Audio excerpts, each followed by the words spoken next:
ಆಯೋಗದ ಶಿಫಾರಸುಗಳನ್ನು ತಕ್ಷಣ ಜಾರಿಗೊಳಿಸಬೇಕು ಹಾಗೂ ಹಿರಿಯ ನಾಗರಿಕರ ಮತ್ತು ನಿವೃತ್ತ ಸರ್ಕಾರಿ ನೌಕರರಿಗೆ ಲಭ್ಯವಿರುವ ಸೌಲಭ್ಯಗಳನ್ನು ಯಥಾವತ್ತಾಗಿ ಅನುಷ್ಠಾನಗೊಳಿಸಬೇಕು ಎಂದು ಆಗ್ರಹಿಸಿ ಕರ್ನಾಟಕ ರಾಜ್ಯ ಸರ್ಕಾರಿ ವಿಶ್ರಾಂತ ಉದ್ಯೋಗಿಗಳ ಸಂಘ ಹಾಗೂ ಕರ್ನಾಟಕ ರಾಜ್ಯ ಸರ್ಕಾರಿ ನಿವೃತ್ತ ನೌಕರರ ಸಂಘ ಮೈಸೂರು ಜಿಲ್ಲಾ ಘಟಕದ ವತಿಯಿಂದ ಪ್ರತಿಭಟನೆ ನಡೆಸಲಾಯಿತು.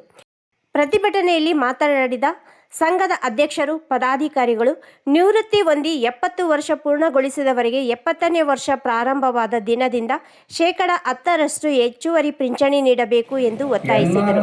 ಅಲ್ಲದೆ ಹಿರಿಯ ನಾಗರಿಕರಿಗೆ ರೈಲು ಹಾಗೂ ಬಸ್ ಪ್ರಯಾಣದಲ್ಲಿ 50% ರಿಯಾಯಿತಿ ಮರುಸ್ಥಾಪಿಸಬೇಕು.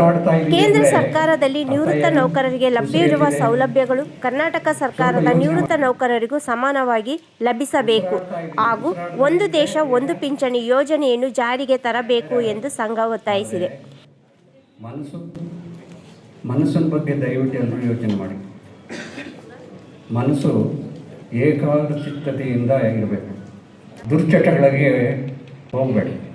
ನಾವು ಆರೋಗ್ಯವಾಗಿರ್ಬೇಕಾದ್ರೆ ದಯವಿಟ್ಟು ಬೆಳಿಗ್ಗೆ ಮತ್ತು ಸಂಜೆ ತಲೆಯಿಂದ ಕಾಲು ಬೆರಳುವರೆಗೂ ಎಕ್ಸಸೈಜ್ ಮಾಡಬೇಕು.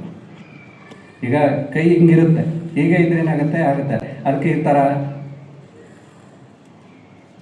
ಇವೆಲ್ಲ ಎಕ್ಸಸೈಜ್ ಮಾಡ್ತಾ ಇದ್ರೆ ಏನಾಗುತ್ತೆ, ಅವಕ್ಕೆಲ್ಲ ಶಕ್ತಿ ಬರುತ್ತೆ. ಆ ಶಕ್ತಿ ಬಂದಾಗಲೇ ಅದು ಕಿವಿ ಹಿಂಗಿರುತ್ತೆ. ಅದಕ್ಕೂ ಇದು ಮಾಡ್ಬೇಕಾದ್ರೆ ನಿಮ್ಮ ದೇವ್ರುಗಳನ್ನ ನೆನೆಸ್ಕೊಡಿ. ನಿಮ್ಮ ದೇವ್ರು ನೆನೆಸ್ಕೊಂಡು ಹೀಗೆ ಮಾಡ್ತಾಯಿರಿ. ಹಾಗೆ ಈ ತಲೆಗೂ ಎಕ್ಸಸೈಜ್ ಮಾಡಬೇಕು. ಆ ಥರ ಮಾಡ್ತಾಯಿದ್ರೆ ನಮ್ಮ ಶರೀರದಲ್ಲಿ ತಲೆಯಿಂದ ಕಾಲು ಬೆರಳುವರೆಗೂ ಎಲ್ಲಕ್ಕೂ ಶಕ್ತಿ ಬರುತ್ತೆ, ವ್ಯಾಯಾಮ ಬರುತ್ತೆ, ಇದೆಲ್ಲ ಬರುತ್ತೆ. ಆರೋಗ್ಯವಾಗಿರ್ಬೋದು, ಏನೂ ತೊಂದರೆ ಇರಲ್ಲ. ಆಮೇಲೆ ಒಂದು ದೊಡ್ಡ ಲೋಟದಲ್ಲಿ ಬಿಸಿ ನೀರು ಕುಡೀರಿ. ಆ ಬಿಸಿ ನೀರಿಗೆ ಬೇಕಾದ್ರೆ ನಿಂಬೆಹಣ್ಣು ಹಾಕ್ಕೊಂಡು ಕುಡಿದ್ರೂ ಬಹಳ ಒಳ್ಳೆಯದು. ಅದು ನಮ್ಮ ಕರಳು, ಹೊಟ್ಟೆ, ಮಾತ್ರ ಎಲ್ಲನೂ ಕ್ಲೀನ್ ಮಾಡುತ್ತೆ. ಆ ಬಿಸಿ ನೀರನ್ನ ನೀವು 2 ಗಂಟೆ ಒಂದೊಂದು ಸರಿ ಕುಡೀರಿ. ನಿಮ್ಮ ಮನೆ ದೇವ್ರನ್ನ ನೆನೆಸ್ಕೋತಾ ಇರಬೇಕು. ಅದು ಬಹಳ ಒಳ್ಳೆಯದು. ಯಾಕೆ ನಿಮ್ಗೆ ಹೇಳ್ತಾ ಇದ್ದೀನಿ ಅಂದರೆ, ಕಾಯ ವಾಚ ಮನಸ್ಸ ಪ್ರಪಂಚದ ಯಾರಿಗೂ ತೊಂದರೆ ಕೊಡದೇ ನಾವು ಬದುಕಬೇಕಾದ್ರೆ, ಸತ್ಯ ಧರ್ಮ ನ್ಯಾಯ ದಾರಿಗೆ ಹೋಗ್ಬೇಕಾದ್ರೆ ಇದು ಮುಖ್ಯ. ಆಯುಷ್ಮಾನ್ ಭಾರತ ಕಾರ್ಡ್ ಹೊಂದಿರುವ ಹಿರಿಯ ನಾಗರಿಕರಿಗೆ ಮೈಸೂರಿನ ಖ್ಯಾತ ಕಾಮಾಕ್ಷಿ ಆಸ್ಪತ್ರೆ ಹಾಗೂ ಅರವಿಂದ ನರ್ಸಿಂಗ್ ಹೋಮ್ನಲ್ಲಿ ಚಿಕಿತ್ಸೆ ಪಡೆದ ಸಂದರ್ಭಗಳಲ್ಲಿ ಆಯುಷ್ಮಾನ್ ಕಾರ್ಡ್ ಸೌಲಭ್ಯ ನಿರಾಕರಿಸಿ ಹಣ ವಸೂಲಿ ಮಾಡಲಾಗುತ್ತಿದೆ ಎಂದು ಸಂಘ ಆರೋಪಿಸಿದೆ. ಸರ್ಕಾರದ ಯೋಜನೆಗಳು ಮಾಧ್ಯಮಗಳಲ್ಲಿ ಮಾತ್ರ ಘೋಷಣೆಯಾಗಿ ಉಳಿದಿದ್ದು ನೆಲಮಟ್ಟದಲ್ಲಿ ಜಾರಿಯಾಗುತ್ತಿಲ್ಲ. ಕೇಂದ್ರ ಸರ್ಕಾರದಿಂದ ಮಾತ್ರ ಹಣ ಬಂದಿದೆ. ಸರ್ಕಾರದ ಯೋಜನೆಗಳು ಮಾಧ್ಯಮಗಳಲ್ಲಿ ಮಾತ್ರ ಘೋಷಣೆಯಾಗಿ ಉಳಿದಿದ್ದು ನೆಲಮಟ್ಟದಲ್ಲಿ ಜಾರಿಯಾಗುತ್ತಿಲ್ಲ.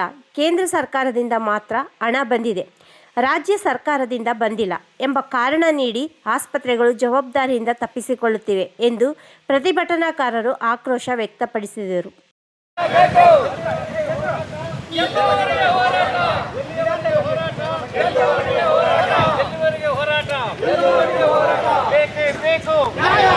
ಇನ್ನು ಕರೋನಾ ಅವಧಿಯಲ್ಲಿ ರದ್ದುಪಡಿಸಲಾದ ರೈಲು ಪ್ರಯಾಣದ ಹಿರಿಯ ನಾಗರಿಕರ ರಿಯಾಯಿತಿಗಳನ್ನು ಕರೋನಾ ಹಾವಳಿ ಮುಗಿದು 3 ವರ್ಷಗಳಾದರೂ ಇನ್ನೂ ಪುನರ್ ಸ್ಥಾಪಿಸಿಲ್ಲ ಎಂದು ಸಂಘ ತೀವ್ರ ಅಸಮಾಧಾನ ವ್ಯಕ್ತಪಡಿಸಿದೆ.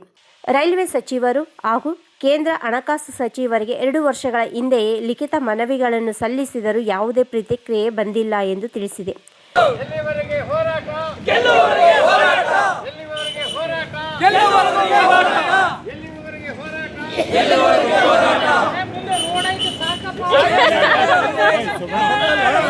ಮೈಸೂರು ಕೊಡಗು ಸಂಸದರಾದ ಯದುವೀರ್ ಶ್ರೀಕಂಠದತ್ತ ಚಾಮರಾಜ ಒಡೆಯರ್ ಅವರು ಈ ವಿಷಯವನ್ನು ಪ್ರಧಾನಮಂತ್ರಿ ಹಾಗೂ ರೈಲ್ವೆ ಸಚಿವರ ಗಮನಕ್ಕೆ ತಂದು ಹಿರಿಯ ನಾಗರಿಕರ ರೈಲು ಪ್ರಯಾಣದ ರಿಯಾಯಿತಿಯನ್ನು ಪುನರ್ ಸ್ಥಾಪಿಸಲು ಚರ್ಚೆ ನಡೆಸಬೇಕೆಂದು ಸಂಘ ಮನವಿ ಮಾಡಿದೆ. ಡಿಸೆಂಬರ್ 17 ಪ್ರತಿ ವರ್ಷ ಪಿಂಚಣಿದಾರರ ದಿನವನ್ನಾಗಿ ಆಚರಿಸಲಾಗುತ್ತದೆ ಎಂದು ತಿಳಿಸಿದರು.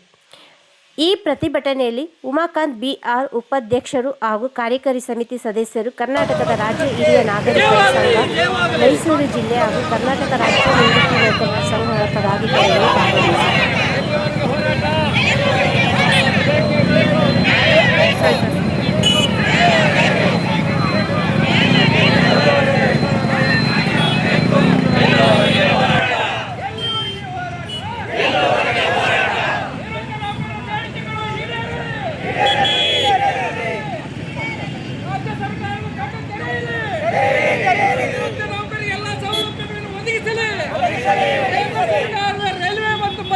50% ಡಿಸ್ಕೌಂಟ್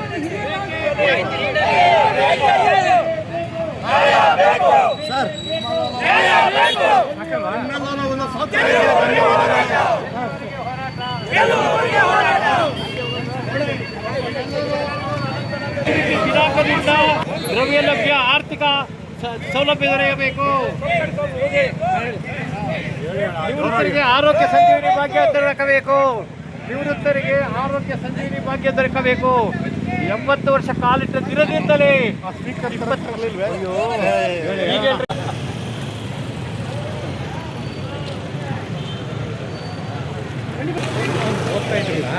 ಅಷ್ಟನ್ನ ಕೊಟ್ಟಿದ್ದಾರೆ ಅವರು ಲೆಟರ್ ಹೌದಾ? ನಿವೃತ್ತರ ಬೇಡಿಕೆಗಳು ನಿವೃತ್ತಿ ನೌಕರರ ಸಂಘಕ್ಕೆ ನಮ್ಮ ಬೇಡಿಕೆಗಳು ನಿವೃತ್ತಿ ಸಂಘಕ್ಕೆ ನಿವೃತ್ತಿ ನೌಕರರ ಸಂಘಕ್ಕೆ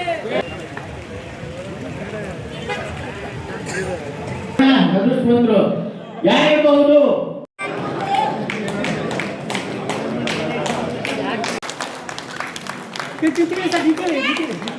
Lucky winner of this session, Mr. Chandrasekhar ಅಧ್ಯಕ್ಷರು, ಹಾಗೆ ಉಪಾಧ್ಯಕ್ಷರು ಮತ್ತೆ ಕ್ಯಾಲೆಂಡರ್ನ ಈಗ ಬಿಡುಗಡೆ ಮಾಡ್ತಾ ಇದ್ದಾರೆ ನಮ್ಮ ಅಧ್ಯಕ್ಷರು, ಹಾಗೆ ಉಪಾಧ್ಯಕ್ಷರು ಮತ್ತೆ ನಾಗರಾಜ್ ಅವರು ಉಪಾಧ್ಯಕ್ಷರು ಎಲ್ಲರೂ ಸೇರಿ ಬಿಡುಗಡೆ ಮಾಡ್ತಾ ಇದ್ದಾರೆ. ನಾನು ಜಯ ಓಕೆ